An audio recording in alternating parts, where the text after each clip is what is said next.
tonight at 8 p.m. Eastern Time, here on C-SPAN 3's American History TV.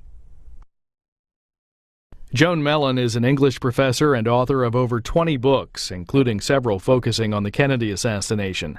Next on American History TV, she discusses the CIA's relations with the late 1970s House Select Committee on Assassinations, which held hearings to investigate the JFK and Dr. Martin Luther King Jr. murders.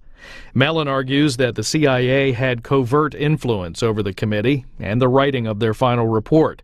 She spoke for about 45 minutes at a conference marking the 50th anniversary of the release of the Warren Report, hosted by the Assassination Archives and Research Center. I want to thank Jim Lazar and Jerry Polikoff and Andrew Craig, I don't know if he's here, for putting on this conference. And I want to say something about yesterday, several things about yesterday, and that is yesterday was a historic occasion for this conference. And Antonio Veciana said very important things about Mexico City that we had never heard. Now, some people might not embrace it right now, and I was just saying to Jeff Morley, they might say, well, it might be like somebody that thinks, well, suddenly the world is not flat, it's round, and what are we going to do about it? But this really was an extraordinary moment and makes this conference into a historic conference. And along that line, Groden, Jerry, I'm a teacher, you might have noticed. I want to mention that the interview with Antonio Veciana yesterday was made possible for us largely by Gordon Winslow of Miami. And it was neglected to give Gordon the credit for that yesterday. He certainly deserves it for putting that together. So I think many people know Gordon. He's been in Miami for much time. All right.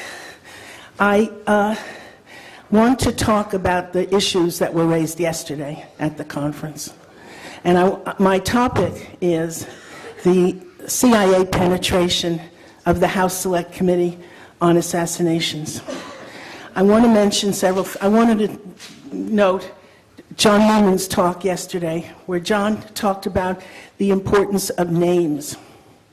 And he gave all the different pseudonyms of David Atlee Phillips, Sloman, Sforza, and so forth. Well, some things were wrong about the names yesterday. One of the mistakes in the names was that when the word Carlos Brinier, that's a person who scuffled with Lee Harvey Oswald on the streets of New Orleans, when Brinier should have been named, instead the synonym was substituted DRE. Brinier had joined DRE, but he was not responsible to the leadership of DRE. DRE repudiated him. They had to acknowledge that he was theirs once this assassination occurred. But when I went to see the leadership of DRE, I asked about Brinier and what relationship he had with them. And Juan Salvat, who was one of the 3 founding members of DRE, he told me, we have no problem with Mr. Garrison. Carlos Brinier, who's written a new book lately, I gather, Carlos Brinier was responsible and reported to the FBI and CIA in New Orleans. If you doubt me, you can find all those documents in the National Archives. He was not responsible or reporting to DRE in Miami. So that's another name. There are a couple of other names that I'd like to first set out. Another name is the person who really subverted the House Select Committee, at least from CIA's end. His name is Scott Breckinridge. And if you want to know about Scott Breckinridge, his documents are also all available in the National Archives. And I'll quote some of them in a few minutes. And there's another name that I learned about because I became very friendly with the New Orleans and the Louisiana investigators for the House Select Committee who was doing the investigations in Louisiana.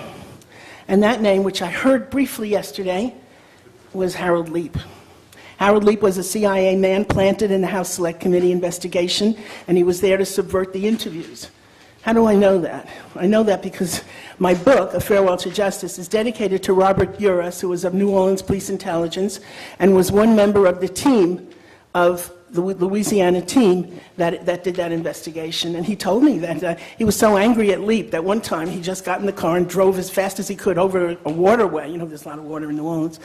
And Leap is scared and hanging on, and he got some satisfaction out of that.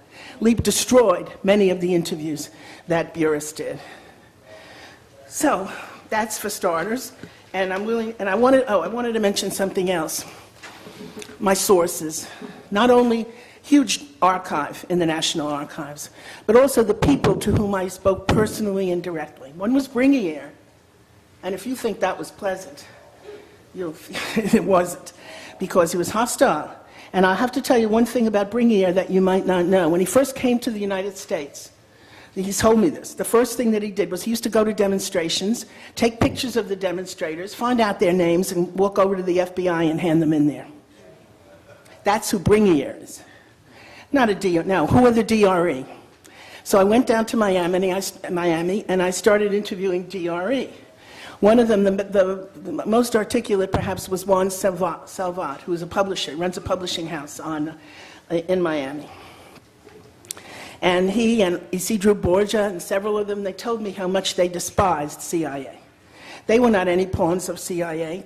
They hated Helms and Kennedy equally. They didn't want to kill President Kennedy. The word that we need for DRE is paramilitary. They were paramilitary fighters. They wanted to disrupt Cuba. They wanted to destabilize the society. They bombed a theater called Blanqueta, I think. And they didn't care about anything else. They didn't want to kill President Kennedy. They had no interest in that whatsoever, nor did they ever have any interest in Oswald. So to say that George Joannides subverted the House Select Committee investigation because he was once a handler of DRE is really not true. It's just not true at all. Joannides is a very minor cog in that machine, very small. The big person in charge was Scott Breckinridge, and he was from the Office of Legal Counsel of CIA, not some little business. And he went right through editing the HSCA final report to the end, to the last day. What about the first day? Now, nobody here, other names that have not been mentioned are Richard Sprague and Bob Tannenbaum. When they took over the House Select Committee, the rule that they put in play was never to have anyone, connected to CIA to work for the investigation. I just want to turn to that.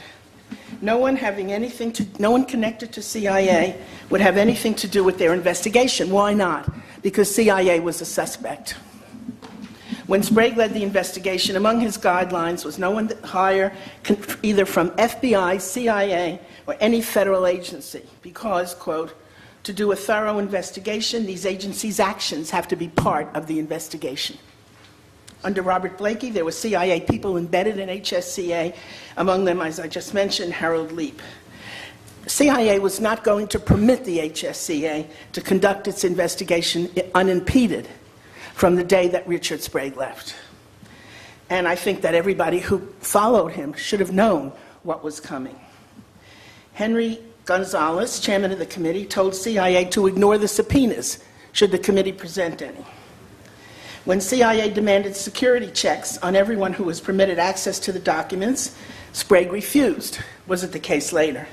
I'll be damned if they'll investigate us before we investigate them, Sprague's deputy, Robert K. Tannenbaum, declared. CIA then marshaled its media and congressional assets to accuse Sprague of trampling on people's rights. The same charge the agency leveled against Jim Garrison. I heard that potshot yesterday against Jim Garrison, so unnecessary, by an author who said something that wasn't true about Garrison, which was that Garrison met with Johnny Roselli in Las Vegas in April 1967. Garrison never met with Johnny Roselli. And that was just one way. And I think Helms, in his interview with the Church Committee, admits that it was his idea to accuse Garrison of having met with Roselli. Whoa. Then Roselli got on the stand, and Roselli said, I never met the man. I've seen him on television, but I've never met him. But, you know, once the damage is done. Who said that yesterday? Not yesterday, at the Church Committee. Johnny Roselli. Sorry, it was Anthony Summers. Here, you mean here? Yeah, here. Summers. I mean, I don't know. I mean, if you find out that you're wrong about something, have the good grace just like in Mexico City, whatever we thought or wrote about Mexico City, Antonio Veciana has given us a pretty final word on that. At least we don't know all the details, but we know a lot more than we knew before, for sure. All right. And I have a quote here from Richard Case Nagel, not maybe your favorite, but Nagel, who was talking about the HSCA and said, nobody there really wants the truth, which I think was pretty well known. I also want to mention an incident that was published in Jim DiEugenio's magazine, Probe, I believe, and it had former Supreme Court Justice Arthur Goldberg expressed his willingness to take Sprague's place. In a well-known telephone conversation to CIA Director Stansfield Turner, Goldberg said he would serve under the condition of full CIA cooperation. His comment was met by Turner's silence. Goldberg repeated his concerns. I thought my silence was my answer, Turner said. Very CIA. From then on, CIA ran the show. No Joanides anywhere in any of this scenario. He's an apparatchik. He's sent there by Helms to deal with the documents, but he certainly isn't the subverter of the investigation itself. Far from it. Now Jerry Polikarov has appeared on the scene, spelling my name wrong one more time. It's sort of like a vaudeville, isn't it? It's all right, don't worry. From then on, CIA ran the show. G. Robert Blakey cut a deal with CIA the first day, date July 27th, 1977, when Blakey and Larry Strauderman, CIA's Information and Privacy Coordinator, finalized their arrangement. Strauderman wrote out the terms of CIA's control of Blakey's investigation. Certain areas relating to the assassination of President Kennedy, he decreed, should be entirely disregarded based upon our contention that they are without merit or corroboration. The arbiter of the value of any piece of evidence was going to be CIA. Now the committee capitulated to every agency's stricture. Blakey accepted that there should be, quote, sanitized materials, that documents be kept top secret and eyes only. CIA scrutinized the notes. Well, this, I think, Eddie Lopez told us yesterday. CIA scrutinized the notes of the investigators who were permitted to look at CIA documents in the closed room. A non-disclosure agreement would silence certain House Select Committee investigators and lawyers, quote, in perpetuity, forever. Now, my other source on this were, as I said before, L.J. Delsa and Robert Burris, both detectives and police investigators from New Orleans, and they went to Washington, and they were going to really do it. And they never kept the silence, no non-disclosure agreements. They just went to Jim Garrison finally and said, Judge, this is going nowhere. And Garrison said, just keep going as long as you can, and the truth will come out. Some truth came out yesterday, I mean, I have to say, so truth will come out, but not if you don't stand up to CIA. That's not going to happen, or blame it on some underling like Joe Neves. So, CIA, and as I asked Eddie Lopez yesterday, CIA controlled what questions the committee could pose to agency assets. In particular, Bernardo de Torres, who would be immortalized, by the way, immortalized in Kennedy assassination literature as the Leopoldo who visited Silvia Odio, in the company of a person named Angelo Morgado. It took 5 years more, 6 years, for us to try to pry that information out of the source. At first he said, Angelo, so we say Angelo who? 5 years later we got who the Angelo was, and Angelo, of course, knew who Leopoldo was. So we had both of them. Some people still don't believe it. Well, again, the earth is round. Okay, and Eddie didn't remember yesterday. What Eddie remembered, as I did, and that Gaten Fonzie told me, was that CIA told the committee exactly what time period they could ask questions of Bernardo de Torres. And then the FBI came in separately and told them a different time period. They're not allowed to ask anything about that. And if de Torres is Leopoldo, coming to Silvia Odio's in the company of Leon Oswald, he's worth talking to, isn't he, without restrictions. What do you have to lose? You know, it's in our behalf that these investigations are being made. Other lies went to Gayton Fonzie, who was such a gentleman and never reacted at all, but he was lied to a lot. Ted Shackley, of the running, I think, JM Wave at the time, insisted that JM Wave had been, quote, only interested in pursuing its intelligence gathering and propaganda missions. Shades of 1946 and 1947. That was never the case. CIA continued to control the House Select Committee investigation. No Joannides. When Delsa and Burris subjected CIA asset Thomas Edward Beckham to a polygraph, and that was done in New Orleans, they were suspended. They were shocked. You didn't get permission. I think it was Gary Cornwell who did that. You didn't get permission. They couldn't believe it. And what they wanted to do, what they really wanted to do, was after the polygraph of Thomas Edward Beckham, who was on November 22nd, 1963, at the school book depository. We won't go into that right now, but pretty good evidence on that. What they wanted to do was to proceed to an investigation of a person named Fred Lee Chrisman, who had taken Beckham, he was the handler of Beckham, and taken him to a place in Omaha, Nebraska that you know well, Alfred Air Force Base. And Chrisman had died, but they had wanted to go on with that investigation. They were not permitted to do so. They were shut down on that. And there's a lot more of this, too. I think it's interesting. Burris and Delsa were then separated. The two of them together was not going to happen. So when Burris visited Clinton and Jackson, Clinton, just for those who don't know the whole story, Clinton and Jackson were two towns north of Baton Rouge, where Oswald was seen in the company of two CIA assets, Clay Shaw, proven by the CIA history group. Gary Aguilar helped me with that. We talked about that a year ago. And David Ferry and Clay Shaw and Oswald. So what happens? HSCA decides, and they don't need Joannides to do this, they decide that they're not allowed. That is, first of all, Burris was separated from Delsa. Burris went up there with somebody named Patricia Orr, whose name you might know. And Orr said, you cannot interview anyone up here who has not already been interviewed by the Garrison investigation. I don't know what that means or why that is, but that's what they said. And one of the people that was not interviewed by the Garrison investigation was Frank Silva, the medical director of the East Louisiana State Hospital at Jackson. And he saw Oswald there, talking about how he was going to kill Fidel Castro. So we don't get that. The committee didn't have it. They couldn't use it.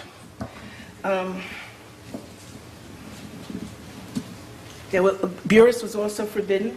And the people who know the Garrison story know this material. I don't know if Jim DiGenio is in the room or not.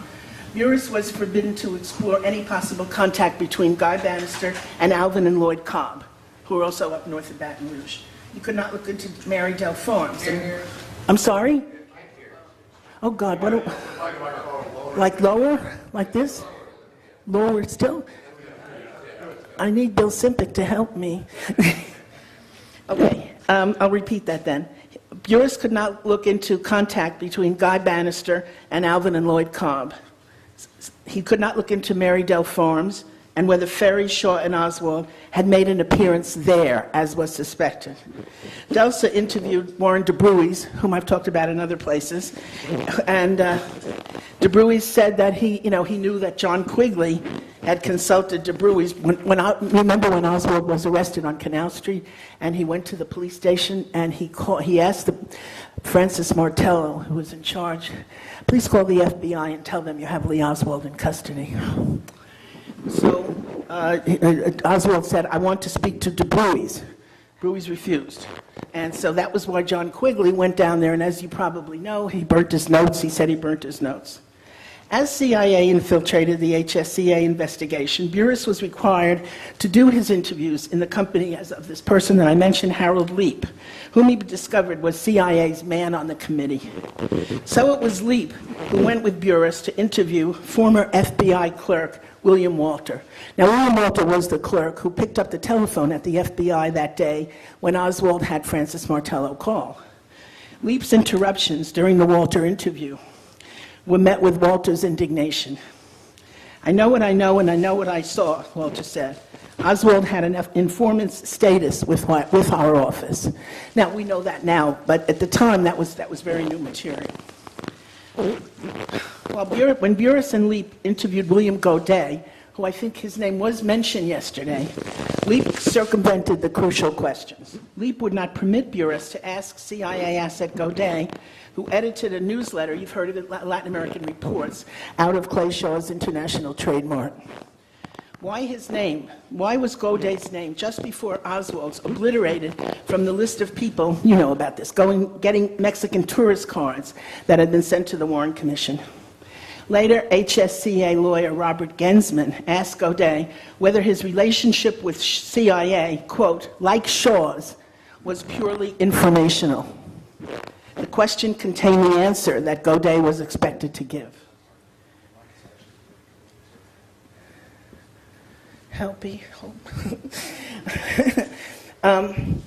The question contained the answer that Godet was expected to give.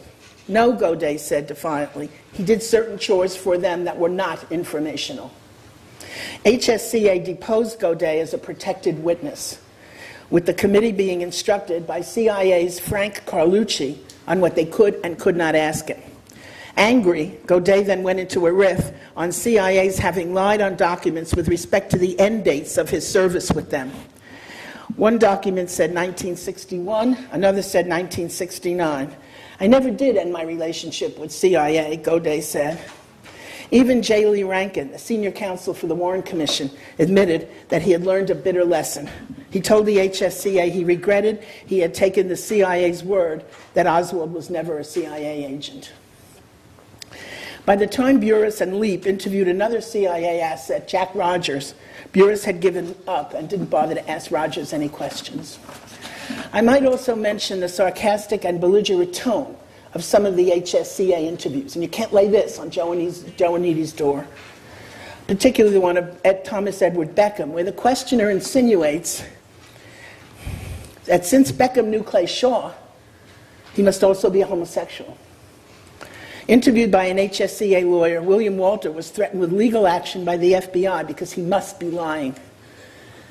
Both Beckham and Walter were treated as hostile witnesses with no objective but to undermine their testimony and their bona fides. Now I would direct your attention, listen to all this, to a bunch of CIA memos residing at the National Archives.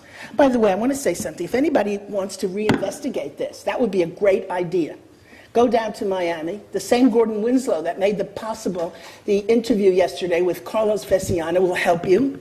Go to see Juan Salvat. Go to see Isidro Borja. Even go to New Orleans and see Brinier. Go to the National Archives and look at these records.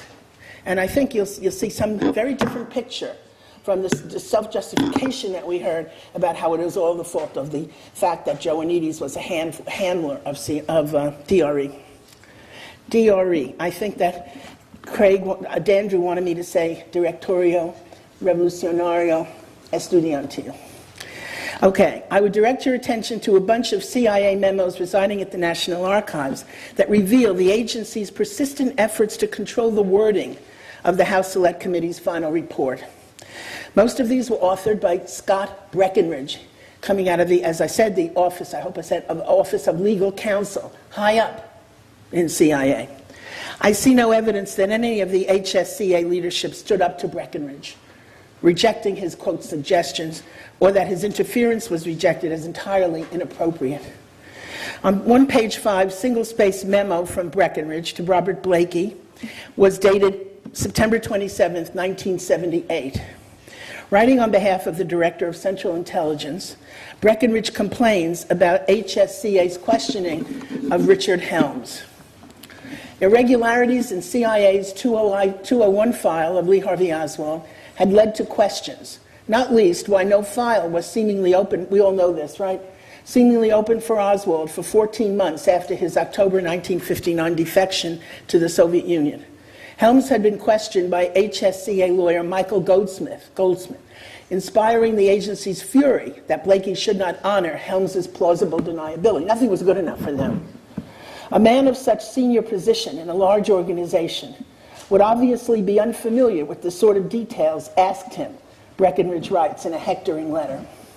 His subtext is that Blakey had better get his staff under control. Breckinridge insists that there are, quote, reasonable and convincing explanations for the oddities in the agency's records on Oswald. I find the nature of the questioning disturbing, Breckinridge writes, as if HSCA were under CIA jurisdiction. Mr. Goldsmith's performance on these points was tendacious at best. He introduced material into the record that we knew, or that he had reason to know, to be different from the way he elected to present it. This careful construction, I'm almost done. This careful construction of a flawed record cannot serve the purpose of an objective investigation.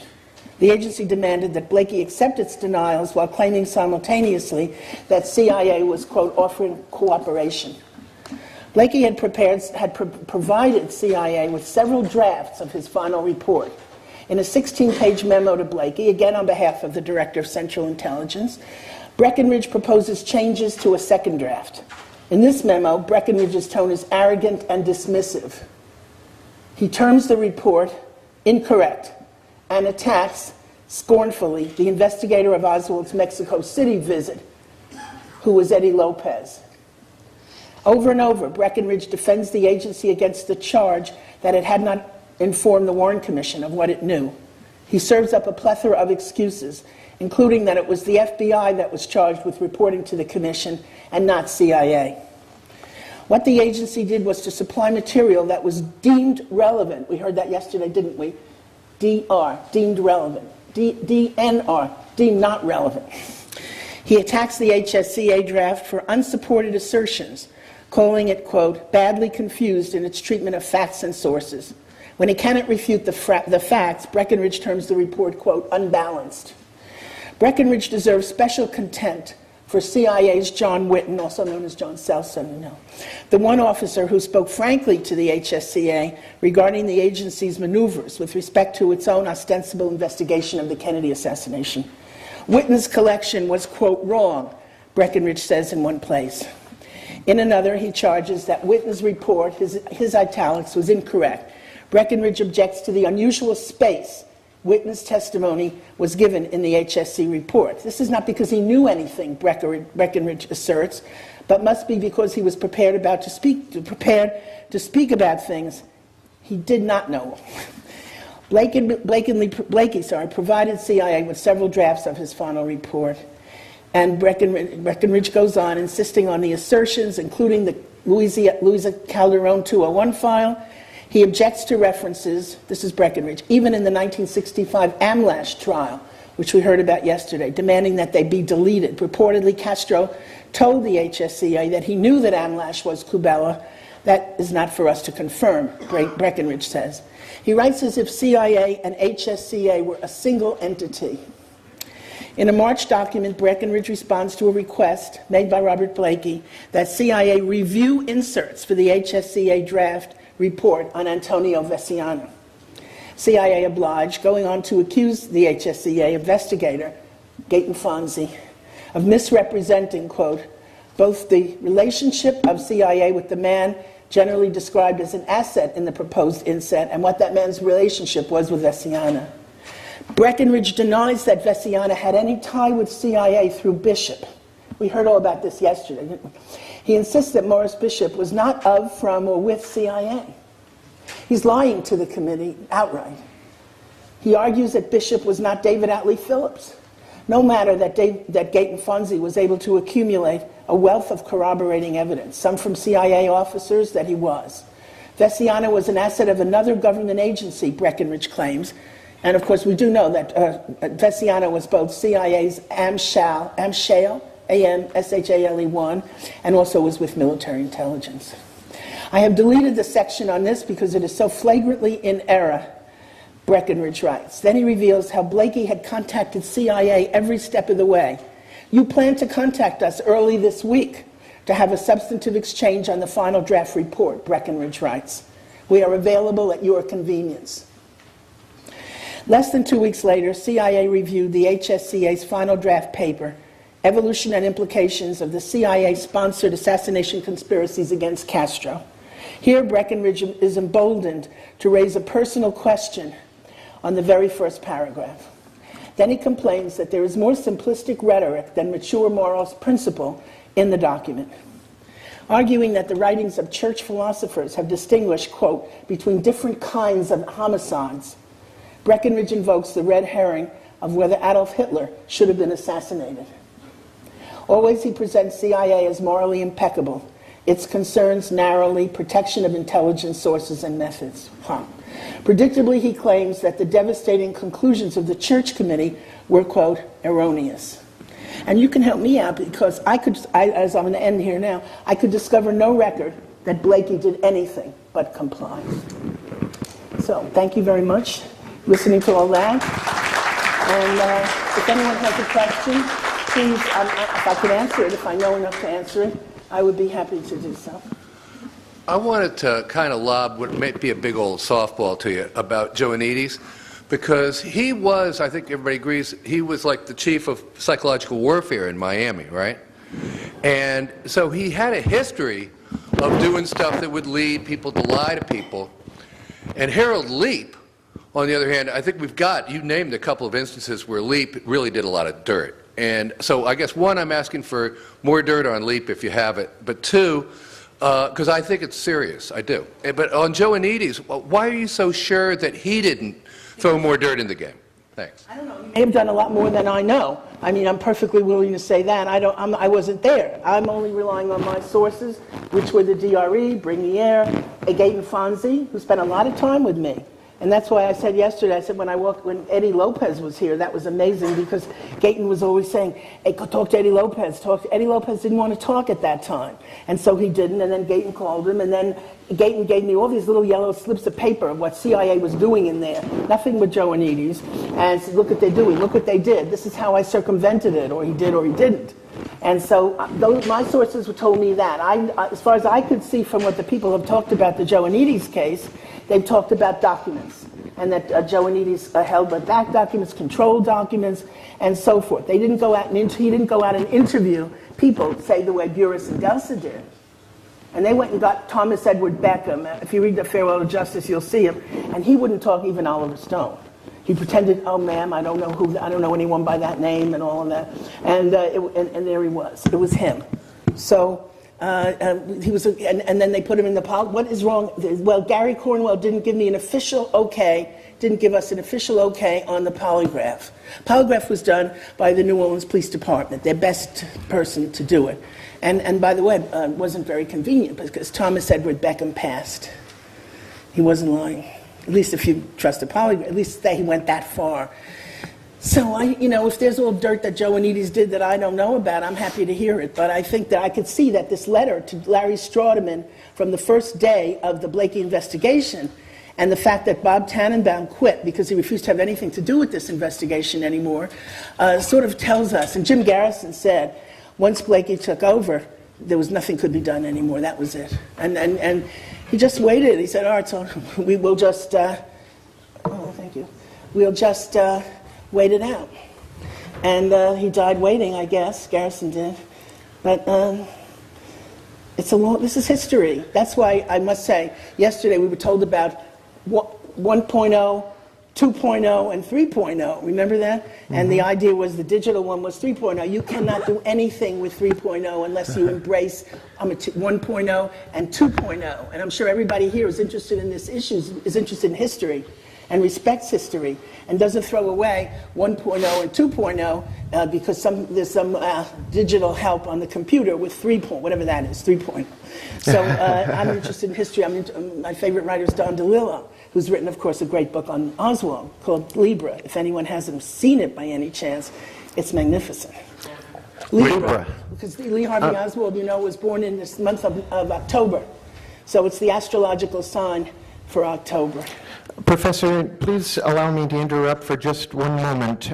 We'd like to do questions up until noon, at which time we are going to stop on a dime so that you all have an opportunity to have lunch and to return for a presentation from Professor G. Robert Blakey. Excellent. We're looking forward to hear from Professor Blakey. Right. Is he here? Would he like to? Yes, I think he is. Me. Would he like to say something to me? Do we have questions? We have up until noon, at which point we are finished for that segment. Yeah, I have a question. Gary. Yeah. Apparently, Dr. Blakey now has come to the view that his investigation was subverted by the CIA. He knew from day one. And his junior counsels were telling him early on that they were being subverted, and their efforts were being subverted by the. And so it's only late that he's come to that version, but can he or does he really sincerely believe that Well, at we the don't know. time... We'll hear it at 1:30, Gary. Okay, all right. Yes? Anybody defend him? Dr. Mellon, I'm curious whether you were able to come to a conclusion based on Anthony Veciano's testimony, You his know, speech did yesterday. you notice what I did? Jeff Morley's sitting back there, and so I heard Antonio Veciano say that the charade in Mexico City was a figment of the imagination of our old friend David Atlee Phillips, who did the same thing in Guatemala, when he, which is an interesting story. It's in the Night Watch by David Atlee Phillips. So I didn't believe. So he said, "Oh well, I don't know. Did he really say that?" Where's Jeff? Did he really say that? So when I got up, you see that, and I even I asked him again, "Are you saying that the events in Mexico City were imagined and created, and one of the scenarios for which David Atlee Phillips was famous, which we know that?" And he said yes. He affirmed it. Now I don't know. I mean, that's what he said. Sorry, sir. Can I respond? Yes. Jeff. Can I respond just for a second? What Mr. Veciano said was he made two statements. He said he saw Oswald in Dallas, and he said later Phillips talked to him and said, if somebody goes to the Cuban embassy in Mexico City, can they get a visa right away to go to Havana? And Veciano said, he said no. Veciano took those two facts, and from those, he made the statement that you said. And what I said was, he didn't say that. He said the two statements of fact, and you are taking his inference, which he did say, as what he said. And I'm saying, you can take those two facts and not make that inference. That's all I said. He said it's not your fault. Yes. He said it twice. He said it. That's his inference. That's not the two states of fact. You don't know. Well, he has better inferences than we have, since he knew David Atlee Phillips, and since he talked to David Atlee Phillips. No, that's fine. That's fine. If you want to draw that inference, that's fine. But I'm saying the two statements of fact.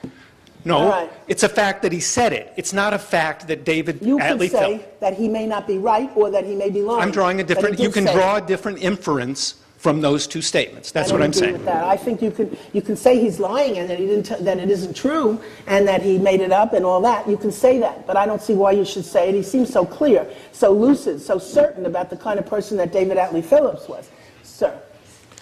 Yes. Who was it you said that Arthur Goldberg asked to replace Stansfield Turner? Stansfield he was the Turner. director of Central Intelligence at the time. So you had to go through the CIA? Carter administration. I'm sorry? You had to go through the CIA to get on that committee? Yes, Arthur Goldberg felt that way. Okay. Arthur Goldberg felt there was no point in taking up being counsel of the committee unless he had an understanding with CIA beforehand. Okay. And that's why he's calling Stansfield Turner. Thank you. Thank you. Thanks for your talk. Brian Bender with the Boston Globe.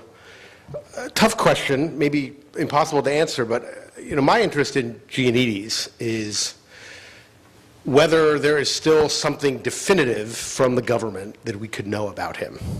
And his relationship with Oswald, there's been obviously references over many years to... I don't think when you talk about DRE, they're not talking about Oswald. They're talking about Brinier and Oswald and the carrying on in the streets of New Orleans, which were reported on a daily basis to the FBI and CIA. Where DRE comes in, he was a self-styled joiner of DRE. He did not represent the leadership of DRE, and I wish they were here. I wish, because it's just, to me, it almost amounts to slander. These people were, to me, they were young nationalists, hotheads. They wanted to get Cuba back from Castro. They're not interested in Oswald. Now, Brinier is another story. What Brinier's scenarios are, you have to look in the FBI and CIA records to see what they're doing. I don't know. Well, that's my question, and it's really more your opinion. Do you have confidence that there are files that exist, as opposed to having been long destroyed, that would actually delineate some of this relationship going back to the 60s? They're all there. Go to the files of the Garrison investigation, and you'll see all Brinier's doings are in there. And the FBI records are there. CIA is harder to get, but there are some CIA records there, too, describing their relationship with Brinier during the summer of 1963. They are there. Shall I ask where they are?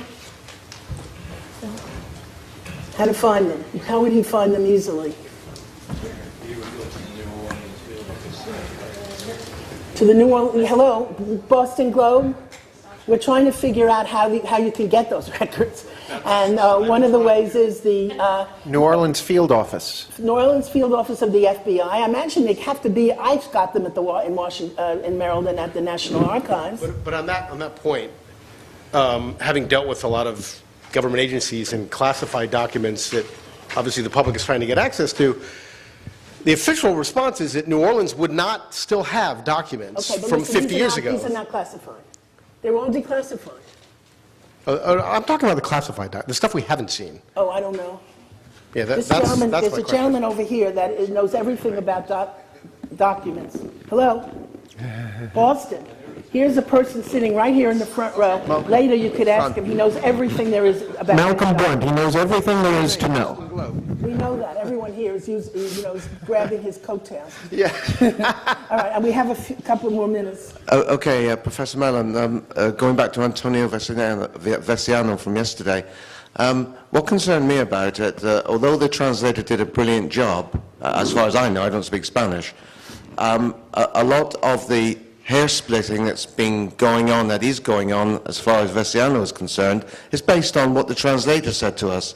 Now, how do we know, with the best will in the world, that the translator put the right nuances on what Veciano said, especially as far as Phillips and Mexico are concerned, because it seems that an argument is being based on what the translator's nuances were. I don't know if you noticed how good a translator that guy was. He was a superb translator.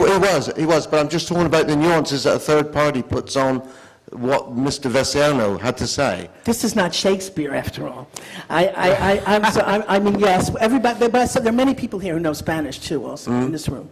Yeah. And even I know some. So everybody's listening, and I don't think that's really, it wasn't that sophisticated. No. So you accept? You could say that about War and Peace and remembrance of things past and something like that. But Okay. not All right. Last question right here. Last question. Go ahead. Last question right here. Go ahead. Hi. I was wondering regarding Breckinridge, was he in play when Sprague initially took over? And do you have any information about, further information about Breckinridge, about his activities, or did he just get more aggressive when Blakey came into play? Well, the documents there's a huge load of documents of Blakey's correspondence. I mean, of Breckinridge's correspondence with Blakey. It's huge. It's easy to find. Is there more? Did he contact Sprague? I have to confess, I don't know that.